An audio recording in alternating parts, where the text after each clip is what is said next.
나의 주님께 뭘요? 영과 진리로 주님을 예배를 드립니다. 예배합니다. 라는 믿음의 고백이었습니다. 그 이유가 뭐냐면 하나님이 우리의 뭐가 되시기 때문에요? 방패와 산성과 힘과 능력이 되어주시기 때문에 그렇다는 것입니다. 여러분 같이 한번 고백해 보시겠습니다. 하나님이 나의 힘과 능력과 산성과 방패가 되어주십니다. 아멘. 그게 왜 중요해요? 우리의 인생이 연약하기 때문에 그렇습니다. 얼마 전에 또 목사님 간증이랄까 그냥 개인 그냥 말씀하신 걸 들었는데요. 그 목사님이 이제 벌써 이제 올해가 60 중반쯤 되시는 것 같아요. 아버님이 중학교 1학년 때 이제 돌아가셨다는 거예요. 막내셨는데 중학교 1학년 때 아버님이 아침에 학교 다녀오겠습니다라고 인사를 드리고 학교 갔다 왔더니 아버님이 안 계세요. 봤더니 교통사고로 세상을 떠나신 거예요. 그때 교통사고로 돌아가셔가지고 학교 끝나고 갔더니 가방 내려놓고 어디로 가요? 병원으로 장례식장에 가라는 거예요. 갔더니 그 다음날 어떻게 해요? 여러분 장례 안 치러보셨습니까? 여러분 돌아가셨어요. 고인 돌아가시면 그 다음날 뭐예요? 입관을 하잖아요. 그 아버지를 어떻게 해요? 관에다가 이제 넣더라는 거예요. 그 다음날 뭐예요? 흙에다 산에 가서 아버지를 묻더라는 거예요. 어린 마음에 얼마나 충격이 되든지. 그리고 돌아와서 집에 왔더니 벌써 뭐 하고 있냐면 아버지 옷을 다 태우고 있더라는 거예요. 옛날에는 그랬잖아요. 돌아가시면 분 이렇게 그 고인 뭐 유품이나 이런 것들을 다 이제 하고 없애잖아요. 근데 어렸을 때 그게 너무 충격이었던 게 아침에 갈 때까지만 해도 아버지 아니 다니고 있습니다 인사했었는데 돌아와 보니까 아버지를 인사할 수 없는 거예요. 와봤더니 집에 3일 지나니까 장례 치르고 나서 아버지 흔적을 다 없애고 지우고 나니까 아무것도 아버지 흔적을 찾아볼 수 없는, 어린 시절에 그게 너무나 큰 충격이었다고. 그래서 그 사춘기 때 죽음이 도대체 뭔가, 내 인생이라는 것이 무엇인가 더 심각하게 진지하게 그때 고민을 하시게 됐다는 얘기를 제가 들은 적이 있습니다. 저는 근데 그 얘기를 들으면서 그것이 어찌 보면 우리의 인생일 수도 있겠다라는 생각을 해봅니다. 아침에 인사하고 점심때 열심히 일하다가 저녁에 집에 돌아올 수 없을 수도 있는 것이 여러분 우리의 연약한 인생이잖아요. 그렇지 않나요? 아닌가요? 지금 이제 저희 교회 요즘 출석을 못하고 계시는데 집사님 아버님이 좀 많이 아프세요. 94세인가 그러신데 굉장히 건강하셨어요. 굉장히 건강하시고 정정하셨는데 얼마 전에 불과 몇 달 전에 배가 아프셔가지고 병원을 가셨더니 암 진단을 받으셨네요. 췌장암 진단을 받으셨어요. 여러분 아시다시피 췌장암은 금방 증세가, 이미 췌장암이 발견됐던 것은 이미 이제 늦은 경우가 많잖아요. 제가 찾아뵀을 때도 굉장히 고통스러워하셨어요. 그래도 감사하게 그때는 의식이 있으시고 기록도 잘 하시고 굉장히 기억력이 명석하신 분이셨거든요. 기억도 잘 하시고 대화도 나누고 특별히 복음을 전하고, 교회는 요즘은 안 다니셨지만 젊었을 때 군대에서 세례도 받으셨다고. 우리가 죄인이기 때문에 예수 믿고 천국 구원의 은혜를 누리셔야 된다고, 예수 믿고 붙잡으셔야 된다고 말씀드렸더니 아멘 하시면서 예수를 믿음으로 붙드시고 함께 기도하고 나갔어요. 지금 이제 제가 연락드려 보니까 좀 몸이 많이 안 좋으시다고, 이제 많이 좀 그전보다 더 안 좋아지셨다고 말씀을 제가 전해 드렸어요. 여러분의 인생 건강하고 뛰어나고 대단한 삶을 사는 것 같지만 어느 누구도 장담할 수 없는 것이 우리의 인생이잖아요. 근데 우리에게 분명하게 확신하고 보증할 수 있는 한 가지가 있습니다. 바로 뭐냐면 영원하신 하나님, 그분은 신실하시고 완전하시고 우리의 힘과 도움과 능력과 생명이 되어주신다는 것입니다. 여러분 이 땅 사시면서 그 하나님을 나의 소망으로, 나의 능력으로, 나의 구원의 주님으로 모시고 이 땅에서도 그 주님과 함께 믿음으로 승리하시는 사랑하는 성도님들 되시기를 간절히 주님의 이름으로 축복합니다. 그 주님께 우리가 예배드리는 거예요.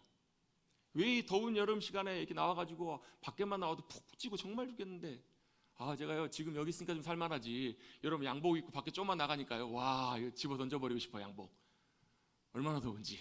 예전 목사님들은 그러셨어요. 예전에는 까만 양복, 옛날에는 뭐 양복도 외벌 양복 목사님들이 많으셨잖아요.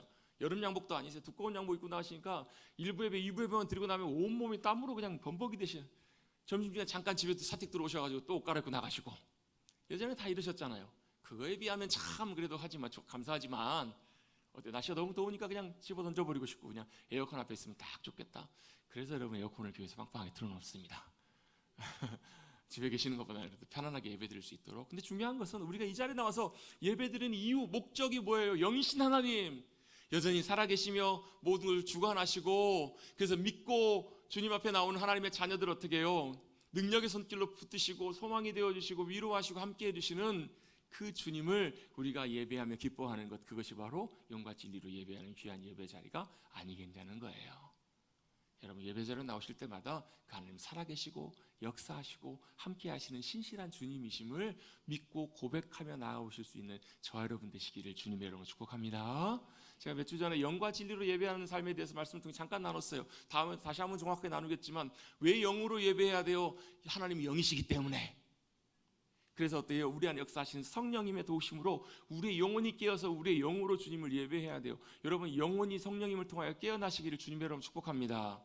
그리고 진리로 예배한다는 말은 무슨 말이에요? 성경이 말씀하고 있는 그 진리신 하나님, 천지 만물을 지으시고 여전히 역사하시며 모든 것들을 완성하실 그 주님이 살아계신 하나님이심을 우리가 믿고 고백하고 경험하고 그 주님 앞에 예배 자리로 나가는 것, 그것이 진리로 주님을 예배하는 것이라고요. 아멘? 그래서 어떻게 해요? 여전히 우리의 삶을 붙드시는, 우리의 힘과 능력이 되시는 그 주님을 경험하시고 삶의 자리에서도 그 주님을 만나시고 그 주님을 믿음으로 의지하셔서 승리하시는 우리 모두가 되시기를 다시 한번 주님의 이름으로 축복합니다. 너무너무 중요한 것 같아요. 그래서 제가 지난주 말씀을 준비하면서 그런 생각이 문득 들었어요. 무슨 생각이 들었냐면, 우리의 인생과 우리의 삶이 평탄하고 일이 잘 풀리고 모든 일들이 잘 되면 얼마나 좋아요. 근데 그거보다 일이 안 되고 가는 데마다 어려움을 많이 만나고 힘든 상황을 만나고 상황들이 좋지 않고 일이 잘 안 될 때 오히려 더 감사해야 되더라고요. 왜 그런가 봤더니 일이 잘 되고 모든 일들이 평탄하고 잘 진행되면 걱정은 없고 참 좋아요. 마음이 평안하고 감사해 이래요. 근데 실제로는 그 순간에 우리가 하나님을 간절히 찾고 구하고 의지하지 않더라는 거예요. 근데 오히려 어때요? 일이 안 돼요. 어려움이 찾아와요. 물결처럼 하나 해결되고 나면 그 다음에 또 어려움이 찾아오고, 힘든 상황을 만날 때는 뭐 하는 줄 아세요? 겸손하게 믿음으로 주님을 의지하고 찾는 사람들은요, 그때 간절히 주님을 찾아요. 간절히 주님을 믿음으로 의지하고 나아가요. 나를 의지하지 않는다라는 거예요. 나를 의지하지 않고 누구예요? 내가 해봐도 안 되니까 주님을 의지하는 그 자리에 나가게 되는 거예요.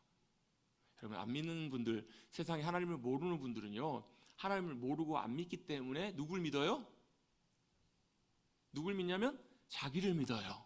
어떤 분들은 그렇습니다. 내가 눈에 안 보이는 하나님을 믿느니 차라리 내가 내 주먹을 믿지. 그런 분들 만나보신 적 있으시죠? 혹시 여기도 계신지 모르겠습니다. 두 주먹 불끈 쥐고 나는 차라리 내 주먹을 믿으리라. 죄송하고 안타깝지만 그렇게 말씀하신 분들이 10년 지나고 20년 지나고도 그 말씀 못 하시더라고요. 금방 그것이 믿을 만한 것이 아니구나라는 것을 우리 현실이 깨닫게 돼요. 그렇잖아요. 세상에 많은 분들은 자기를 믿어요. 자기를 믿는다는 말을 세 글자로 뭐라고 해요?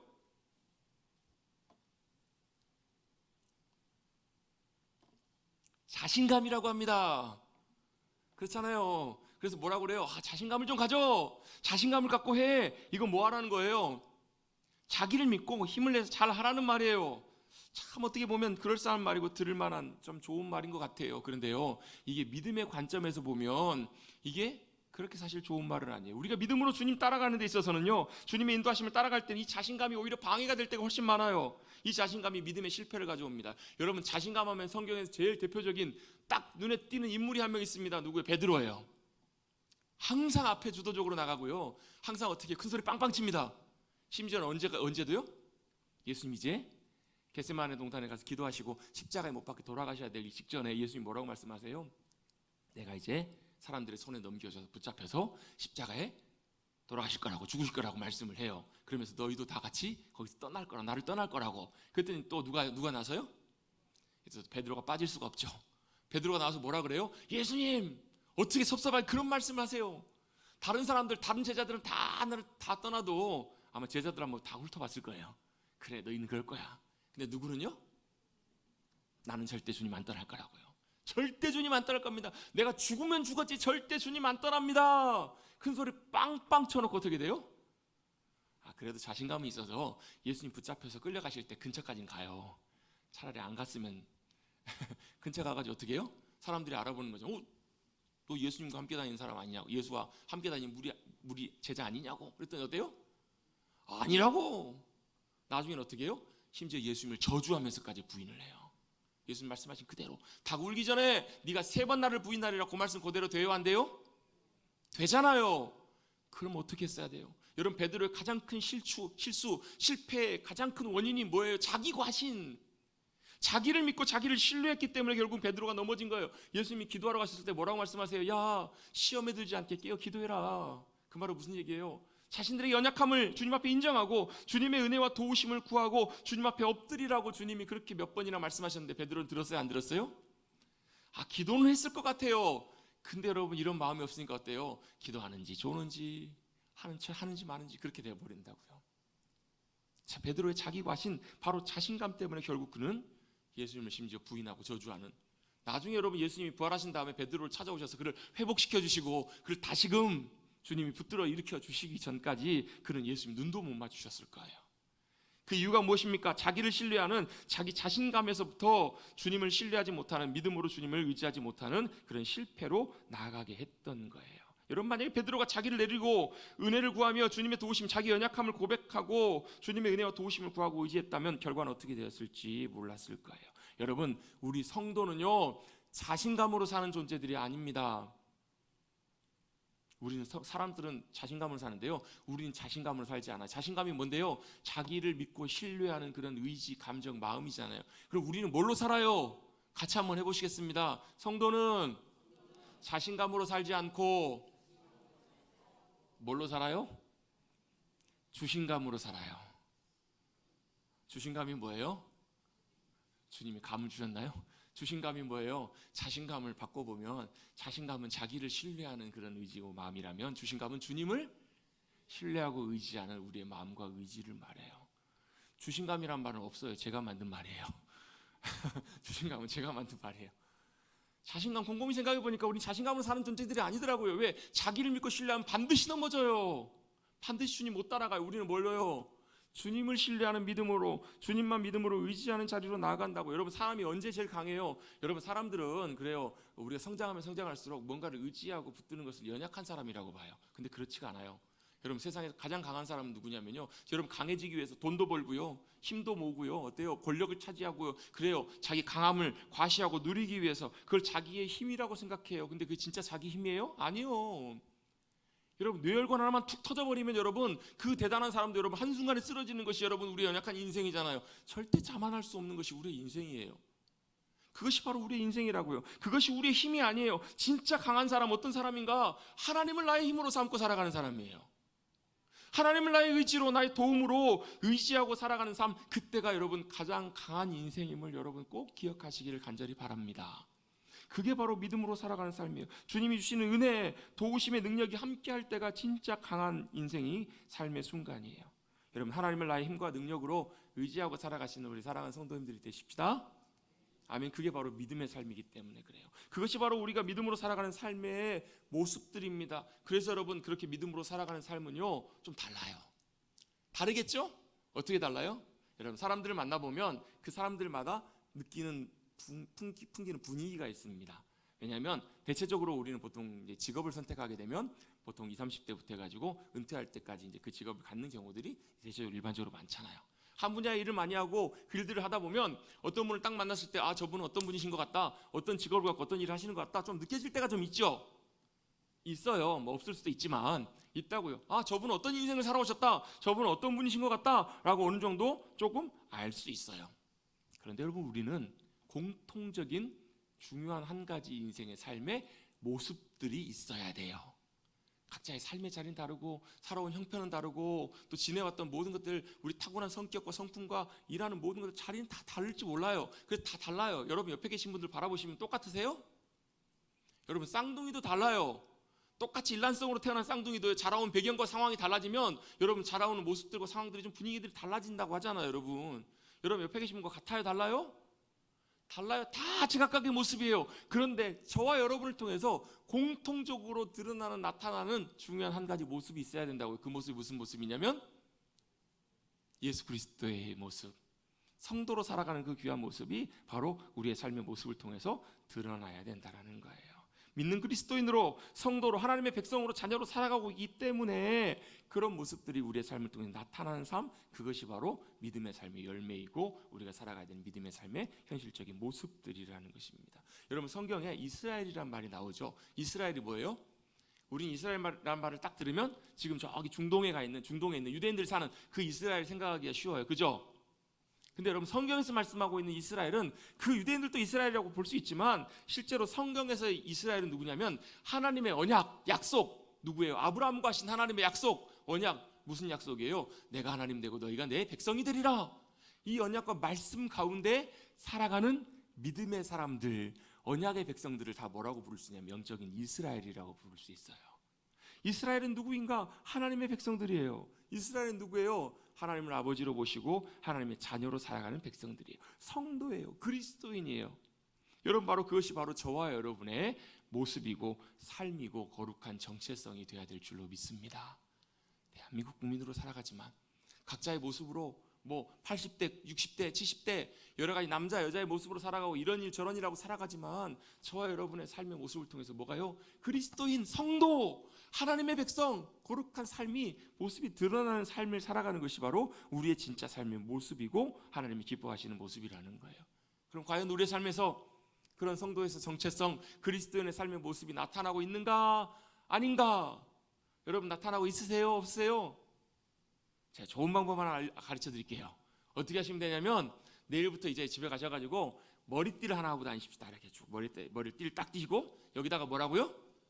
그리스도인, 하나님의 자녀, 성도 이렇게 딱 써서 붙이고 다니십시다. 안 하시려면 마시고요. 여러분의 그리스도인의 삶의 모습을 드러내기 위해서 어떻게, 어떤 분들은 십자가 목걸이 달고 계신 분들 계세요. 그렇죠? 그것도 좋아요. 그것도 나쁘진 않겠죠. 또 어떤 분들은 어때요? 만나보면 어떤 분들은 저분은 교회 다니시는 분 같다라는 것들이 느껴질 때가 있어요. 뭘로요? 사용하시는 용어나 이런 것들을 볼 때 저분은 교회 다니시는 것 같다라는 걸 느껴지는 분이 있어요. 어떤 분들은 어때요? 이름이 그래요.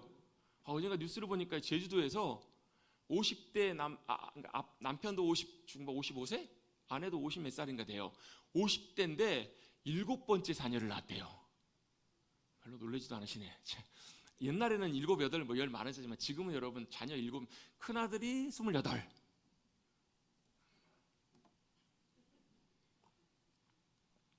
남의 집 일이니까 그러든가 말든가 놀라지도 않고 그러지도 않은데 여러분, 28살 차이 나는 자녀를 낳은 거예요. 7. 아들, 딸 이렇게 있어요. 그래서 아무튼 50 중반이 넘어가지고 막내를 낳았는데 3.85kg 딸을 낳더라고요. 대단하기도 하고 참 아무튼 그렇습니다. 저는 내신대 명함도 못 내미는 그렇습니다. 그렇다고요. 근데 아무튼 그분들 얘기를 보면서 참 한편으로는 고생하시겠다, 또 흐뭇하겠다라는 걸 보면서 그 엄마의 이름을 딱 봤더니 이름이 뭐냐? 샤론이에요.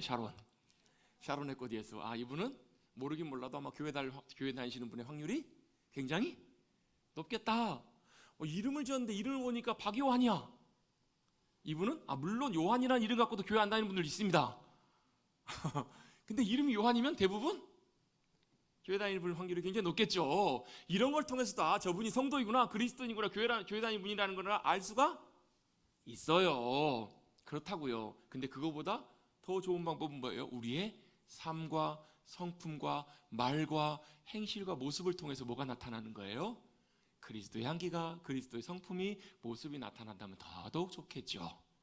여러분, 그런 여러분들 되시기를 축복합니다. 이름만이 이름은 교회 다니는 이름인데 삶은 전혀 오히려 세상 사람들보다 더해. 그런 분들이 없어야 되겠다는 거죠. 그렇죠, 여러분. 우리가 성도라는 것이, 그리스도인이라는 것이 여러분 어떻게 드러나는가, 그것이 참 중요해요. 그런데 여러분, 우리가 우리의 삶을 통해서 주님의 성품이 드러나는 것도 참 중요한 일이에요. 그런데 오늘 성경을 통해서 우리가 세상 가운데 하나님의 백성으로 거룩한 성도로 살아갈 때 굉장히 중요하고 또 우리에게 굉장히 유익하고 복된 한 가지를 좀 나누려고 해요. 어떤 모습으로, 어떤 성도의 모습으로 살아갈 것인가, 이 모습을 요셉의 이야기를 통해서 한번 잠깐 살펴보도록 하겠습니다. 오늘 본문 41장 37절과 38절을 말씀해 보시면 이렇게 성경은 말씀합니다. 한번 보실까요? 37절 38절 한번 읽어보겠습니다. 시작. 바로가 그의 모든 신하가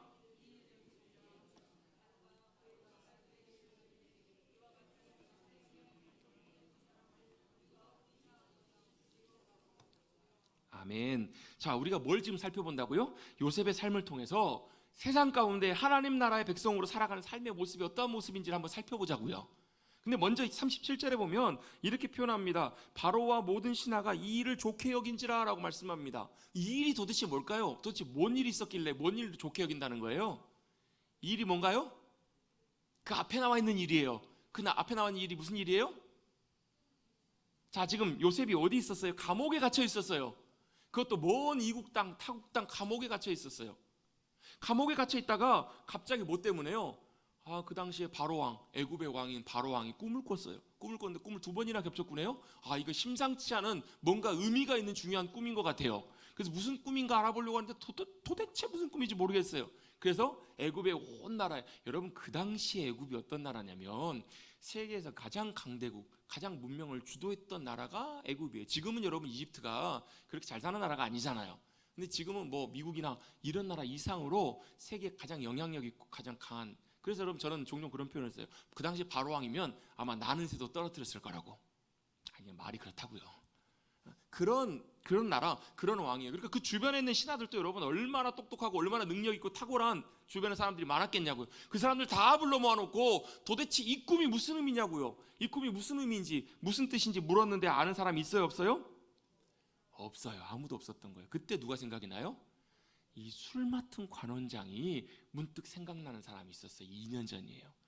바야흐로 2년 전에 그가 어디에 있을 때요? 그도 왕의 명령 때문에 떡 맡은 관원장과 감옥에 있었는데, 그때 똑같은 꿈을 꿨는데 그 꿈을 누가 해석해 줬어요?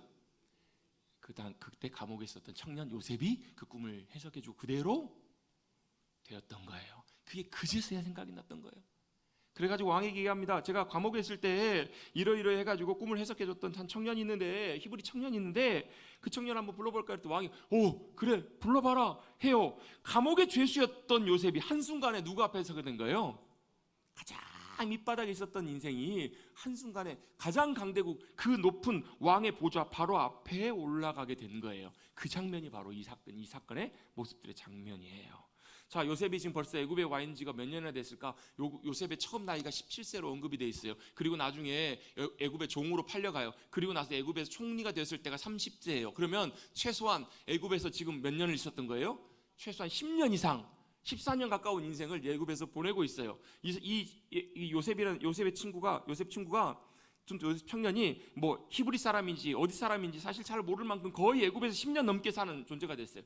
제 사촌 동생이 중학교 1학년 때 그 이모부와 함께 이민을 갔어요. 미국으로 이민을 갔는데요. 제가 그 사촌 동생을 10년 만에, 딱 이민 간 지 10년 만에 미국에서 이제 다시 만나게 됐어요. 제가 깜짝 놀랐던 것이 하나 있어요. 물론 중학생 때 와서 이제 그때 대학을 졸업한 나이였는데 10년 만에 만났더니 제가 한국에 있을 때만 해도 완전 토종 한국인이었어요. 완전히 오리지널. 저기 전라남도 어디서 태어나가지고 완전히 토종 그런 친구였는데, 딱 10년 만에 만났더니요 완전히 아메리칸이 다 돼 있어요. 말하는 것, 생각하는 것, 먹는 것, 모든 것 하나하나가 완전 미국 사람이에요. 그럼 제가 그럼 깜짝 놀랐어요. 야, 10년이면 강산도 변하는 게 아니라 10년이면 사람도 변하더라. 사람도 한국 사람에서 완전 미국 사람으로 바뀌어 있더라고요. 어찌 보면 요셉도 지금 그의 모습을 볼 때는 완전히 무슨 사람이에요? 애굽 사람이에요. 완전히 애굽 사람처럼 보여요. 외형은 완전히 애굽 사람이에요. 세상 사람들과 구별되지 않는 모습처럼 아마 왕 앞에 섰을 거라고요. 근데 그가 뭐래요? 애굽 왕의 꿈을 해석해 줍니다. 그리고 꿈을 해석하고 그 의미를 설명해 줄 뿐 아니라 어떻게 해야 될 것까지 왕 앞에서 쭉 다 설명을 해줘요. 그리고 나서 그 했던 얘기들을 뭐예요? 좋게 여겼던 거예요. 제 얘기가 맞겠구나, 옳겠구나, 그 일을 좋게 여겨요. 그러면서 한 말이 38절이에요. 바로가 그의 신하들에게 이렇게 얘기해요. 뭐라고 얘기를 하죠? 이와 같이 하나님의 영에 감동된 사람을 우리가 어찌 찾을 수 있으리요? 이렇게 얘기하고 있어요. 자, 보세요. 자, 지금 바로 왕은 요셉을 이제 처음 보는 거예요. 요셉을 처음 만나서 요셉이 꿈을 해석해 주는데, 만났을 때 요셉을 봤을 때 바로의 눈에는 뭐가 보인 거냐면, 그가 애굽 사람인지 히브리 사람인지 이건 잘 몰라요.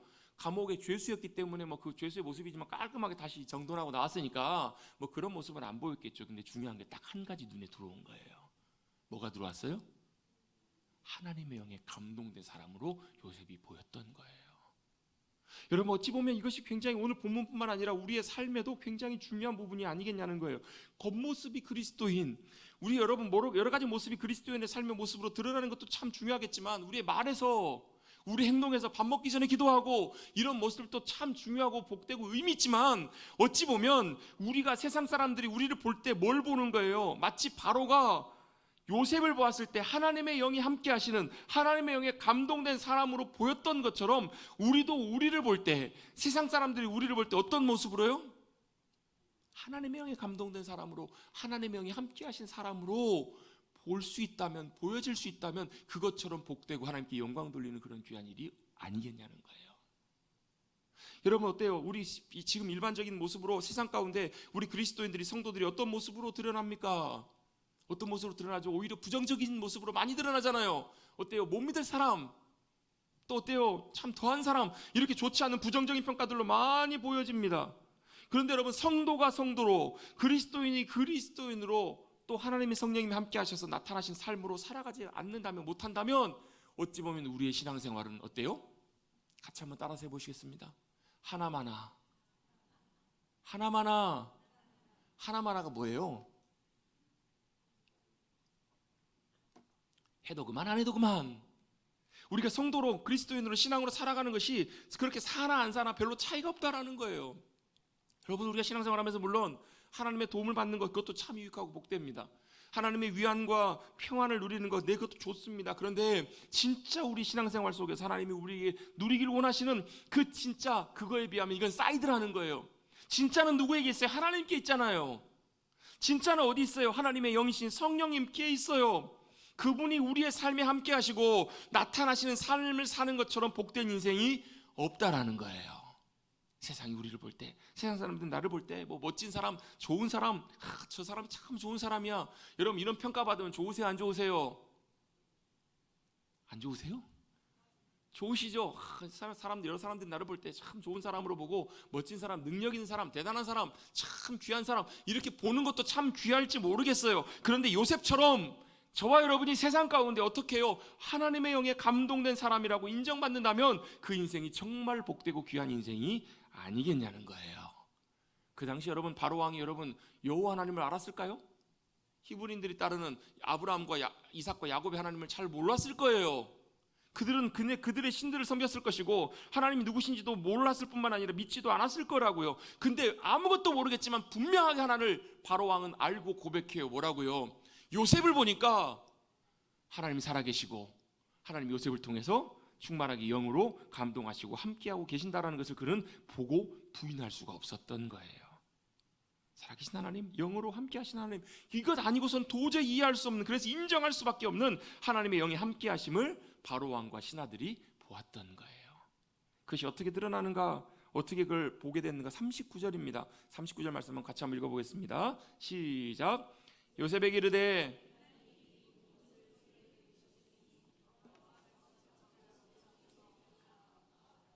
아멘. 자, 하나님의 영에 감동된 사람이라고 요셉을 평가해요. 요셉을 인정해줘요. 그러면서 그걸 뭘 통해서 보고 하나님의 영이 감동됐다고 이렇게 그렇게 판단했을까? 하나님이 이 모든 것을 너에게 보이셨다고, 요셉에게 보이셨다고요. 그러면서 너와 같이 명철하고 지혜 있는 자가 없다라고 이렇게 인정해 주는 거예요. 아, 하나님의 영이 함께 하시고 역사하신다라는 것을 뭘로요? 명철함과 지혜를 통해서 보게 됐다라는 거예요. 이 명철함과 지혜가 세상에서 있는 지혜가 아니라는 것을 바로 왕도 알게 된 거예요.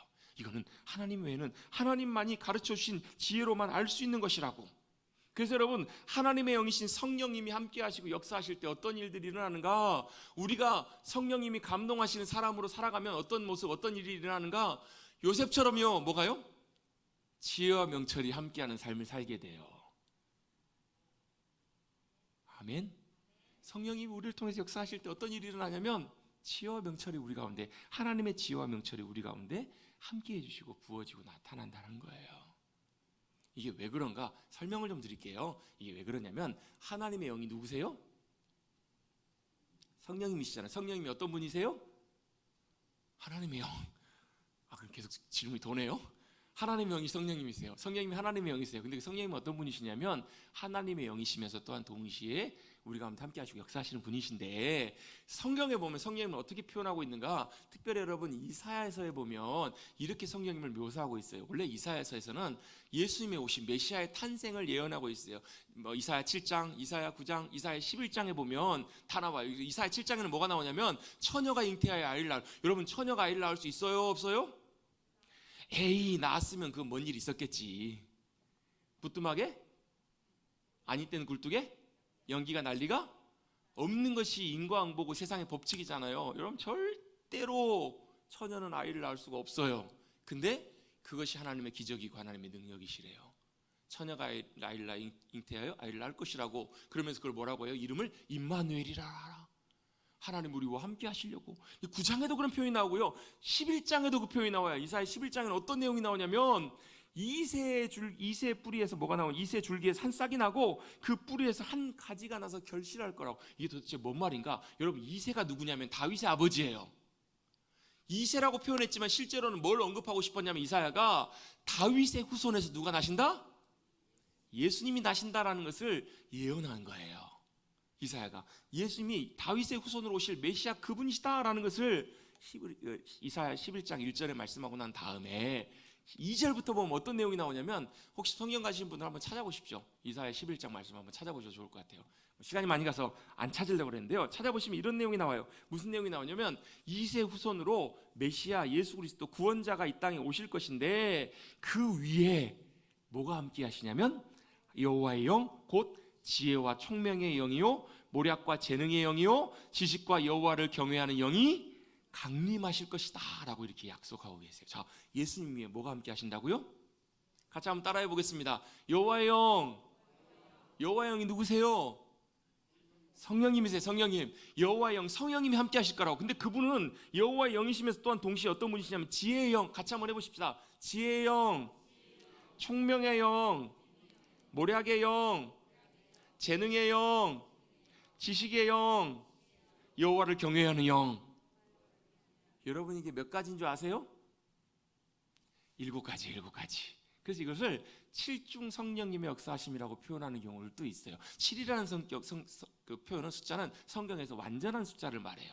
완전하게 역사하시는데 어떻게 그 성령님이 역사하시는가? 여러분, 이것을 계시록에서는요 뭐라고 표현하냐면, 계시록에서는 성령님을 어떻게 표현하냐면 보좌 앞에 7영이라고 표현해요. 보좌 앞에 7영. 그럼 영이 몇 개예요? 7이면 성령님이 7분이세요? 7영이시라며요. 그 7분 아니에요? 헷갈리네. 어떻게 해요? 7영이 아니라 한 분이신데, 한 분이 어떻다고요? 그분이 여호와의 영이시면서 지혜의 영이시기도 하시고 총명의 영이시기도 하시고 모략과 재능의 영이시기도 하시고 지식의 영이시기도 하시고, 이렇게 역사하시는 분이시라는 거예요.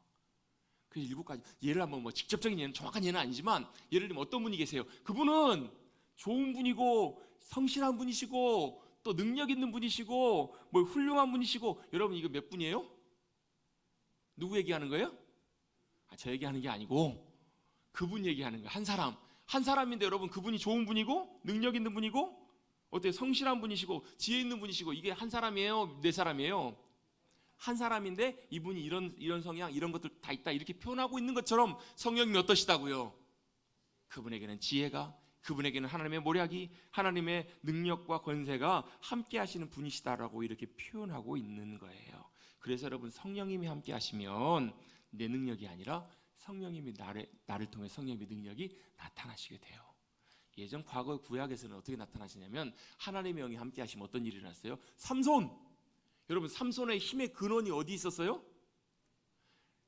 머리카락에 있었으니까, 여러분, 우리도 힘을 기르기 위해서 머리카락 자르지 맙시다. 머리 안 자르고 길게 기르면 여러분, 우리 힘이 세지겠죠? 머리카락에 힘이 있다며요. 아니에요? 여러분이 기대면서요, 머리카락이 기니까 여러분 힘이 있었던, 그게 아니고, 여러분 뭐예요? 하나님 앞에 거룩하게 성별하게 삼손이 구별돼서 나신으로 머리에 착도를 대지 않았더니 여호와의 영이 그와 함께하사 어떤 일이 벌어져요? 3,000명을 나귀턱뼈로 죽여요. 대적의 문을 취해요. 블레셋 대적들이 삼손을 감당하지 못하는 거, 한 사람을 뭐 때문에 그래요? 여호와의 영이 함께 하시니까.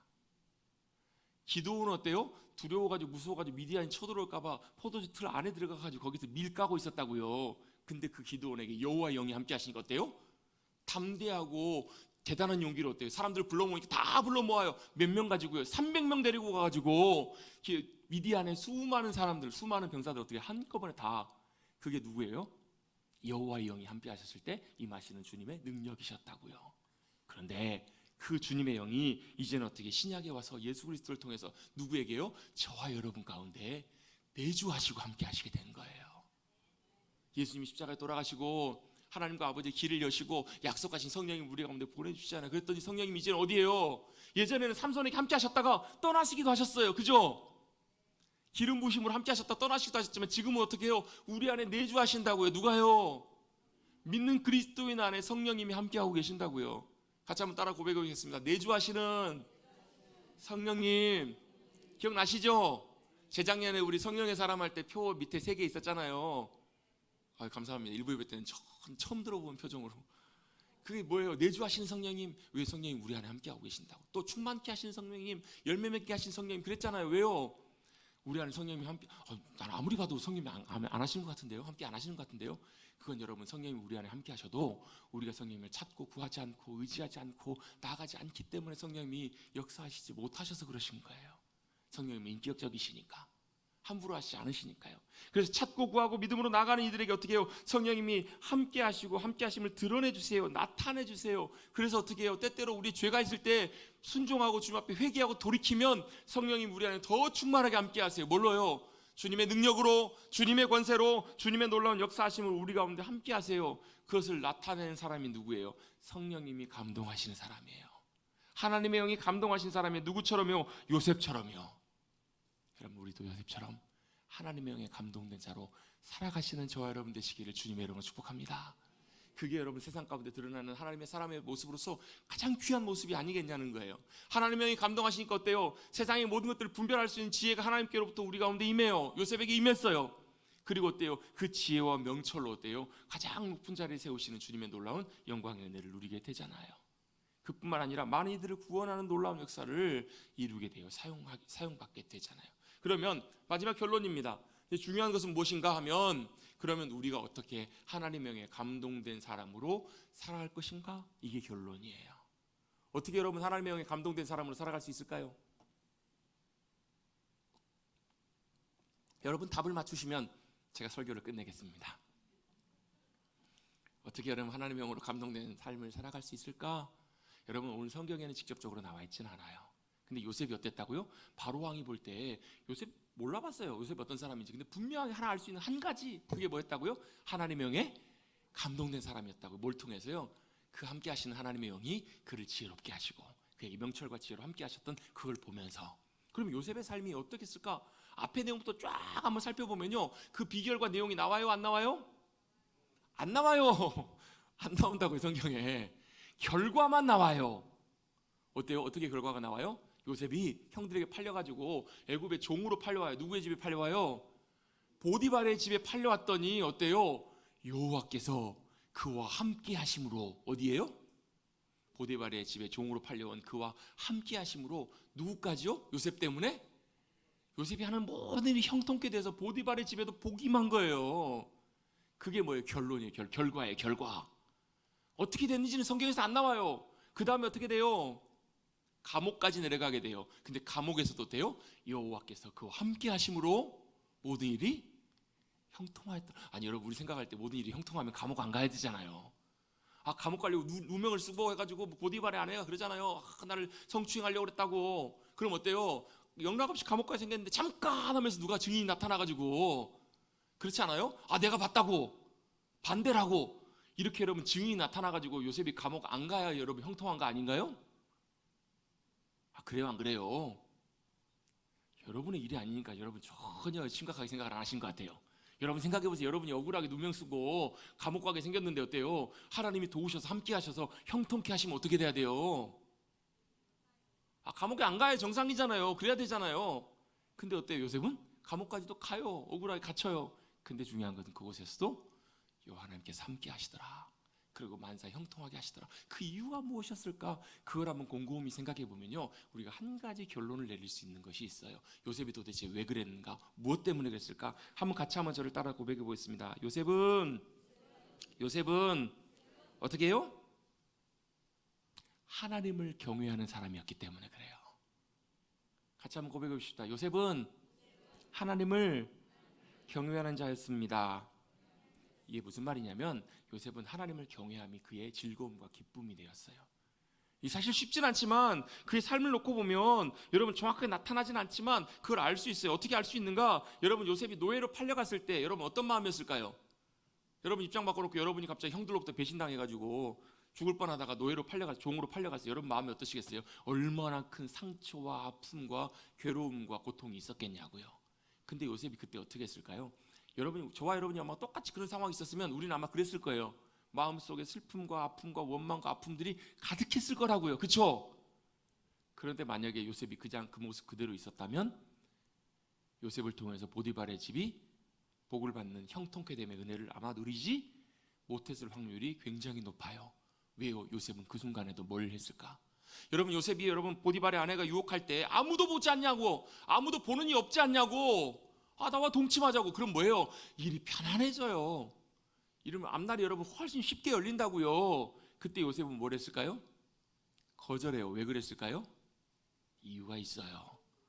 감옥에 갔을 때도 마찬가지예요. 억울하면 얼마나 억울해. 자기 한 것도 아닌데 억울하게 누명을 쓰고 감옥에 갇혔을 때 답답하고 억울하고 여러분 세상 살면서 제일 힘든 것 중에 하나가 뭐예요? 억울한 거예요.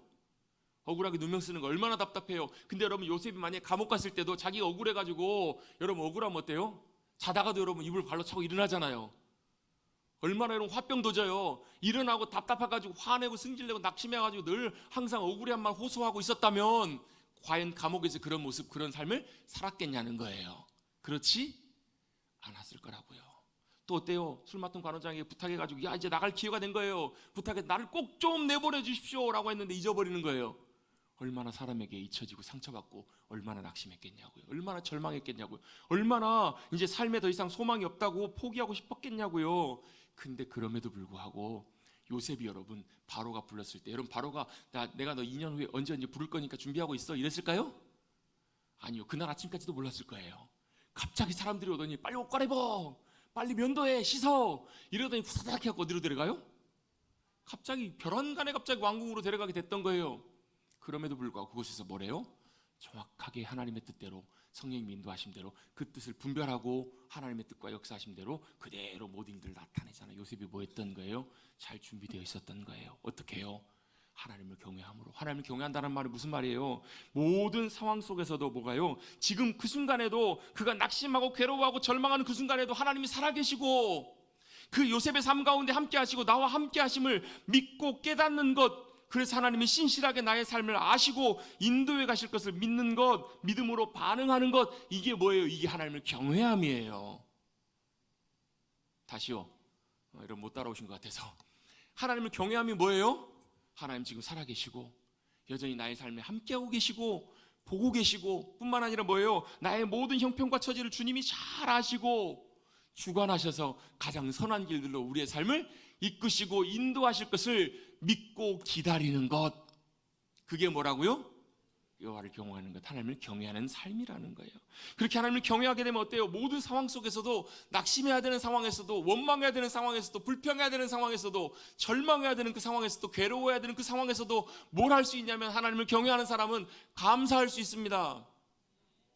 하나님을 경외하는 사람은 믿음으로 주님을 신뢰할 수 있기 때문에 찬송할 수 있어요. 그래서 기뻐할 수 있다고. 그래서 우리 아까 찬양했잖아요. 찬양하라 내 영혼아, 감사하라 내 영혼아, 기뻐하라 내 영혼아. 도저히 감사할 수 있는 상황이 아닌데요. 도저히 기뻐할 수 있는 상황이 아닌데요. 근데 뭘요? 하나님을 경외하는 사람은 그 자리에서도 뭘요? 하나님의 신실하심을 신뢰하기에, 하나님이 지금 나의 삶에 역사하고 계심을 믿기 때문에 그렇게 주님 앞에 믿음으로 나갈 수 있고요. 그렇게 되면 어떤 일이 벌어져요? 나와 함께 하신 성령님이 나를 통해서 충만하게 역사하시고 감동하시고 주장해 주신다라는 거예요. 그러면 어떻게 해요? 저와 여러분이 그 자리에 나가면 요셉에게 함께 하셨던 것처럼 성령이 우리 가운데 함께 하셔서 우리에게 뭘 주세요? 지혜와 명철을 주세요. 해야 될 일들을 알게 하시고. 여러분 지혜는 뭐예요? 하늘의 지혜가 우리 가운데 부어지는 거예요. 이 땅에 지혜가 있지 않아요. 지혜는 어디 있어요? 옆집에 김지혜가 살던데요. 그 지혜가 아니라 무슨 지혜예요? 하나님의 뜻을 알게 하시는 것이 바로 하나님의 지혜예요. 모든 상황들을 하나님의 눈으로 통찰하게 보게 하시고, 그 다음에 뭘요? 명철은 뭐예요? 분별력이에요. 뭘 해야 될지 어떻게 해야 될지를 알게 하시고, 그 다음에 내가 하나님의 뜻을 알고 무엇을 해야 될지를 주님이 알려주시는 것, 그게 지혜와 총명이잖아요. 여러분 하나님의 영에 감동되셔서 지혜와 명철과 총명 가운데 살아가시는 사랑하는 성도님들 되시기를 주님의 이름으로 축복합니다. 그럴 때 세상은 우리를 보면서 어떻게 알아요? 하나님의 영에 감동된 사람이라고. 나는 믿진 않지만 하나님 살아계신 분이시고 하나님이 저 사람과 분명히 함께 하신 것을 알겠노라고. 여러분, 요셉처럼 우리도 이렇게 고백하게 될 줄로 믿습니다. 우리도 그런 세상 사람들이 우리를 보면서 그렇게 고백하게 될 줄로 믿습니다. 그래서 어떻게 해요? 왕이 그걸 인정하고 난 다음에 어떻게 해요? 모든 고난을 다 주잖아요. 왕좌 빼놓고 나머지 모든 고난을 다 주면서 뭐하라고요? 애굽을 다스리라고요. 여러분, 하나님의 영이 함께 하시면 우리가 살아가는 삶의 자리에서도 우리도 지고 끌려가는 인생이 아니라 다스리고 통치하며 역사하는 그 삶의 놀라운 권세로 살아가게 될 줄로 믿습니다. 여러분, 마찬가지입니다. 지금 우리의 살아가는 삶에도 여전히 이 영적인 원리는 그대로 작동합니다. 명철과 지혜로 함께 하시는 성령님과 함께 살아가심으로 지금 이 시대를 잘 분별하시고 우리가 만나는 모든 일들과 상황들을 잘 깨달아 알아서 주님의 다스리심과 주권 가운데 붙들림 받으어서 하나님의 놀라운 계획과 뜻을 나타내시는, 우리의 삶과 가정과 삶의 자리에서도 승리하시는 주님의 영광 나타내시는 거룩한 주님의 자녀들, 하나님의 영에 감동된 사람들 되시기를 간절히 주님의 이름으로 축복합니다. 축복합니다. 그렇게 살아가십시다. 그렇게 살아갈 때 주님이 기뻐하시고 우리의 삶을 통해서 놀라운 승리와 영광으로 주님이 함께해 주실 줄로 믿습니다. 기도하겠습니다. 하나님 감사합니다. 오늘도 8월 시작하는 첫째 주일 무더위 가운데서도 예배 자리에 나올 수 있도록 이끌어 주시고 인도해 주신 주님의 은혜에 감사를 드립니다. 오늘 이끄신 주님께서 우리의 삶의 자리에서도 세상으로 나가서도 그곳에서도 요셉처럼 하나님의 영에 감동된 자로 세상 가운데 나타나게 하여 주셔서 주님의 영에 붙들려서 성령님 지혜의 영이시며 총명의 영이신 모략과 재능의 영이신 능력의 주님께서 우리의 성령님께서 우리의 삶을 통해서 드러나심으로 세상이 그것을 바라보고 우리가 그곳에서도 높임받아 주님의 통치와 주님의 영광을 나타내는데 귀하게 쓰임받는 요셉처럼 주님의 기쁨으로 승리하는 우리 모두가 되게 하여 주시옵소서. 우리의 삶 가운데 성령님 함께 하셔서 하나님의 영으로 감동된 삶으로 살아갈 수 있도록 인도해 주시기를 간절히 원하오며 감사드리며 예수님의 이름으로 기도드리옵나이다. 아멘. 찬송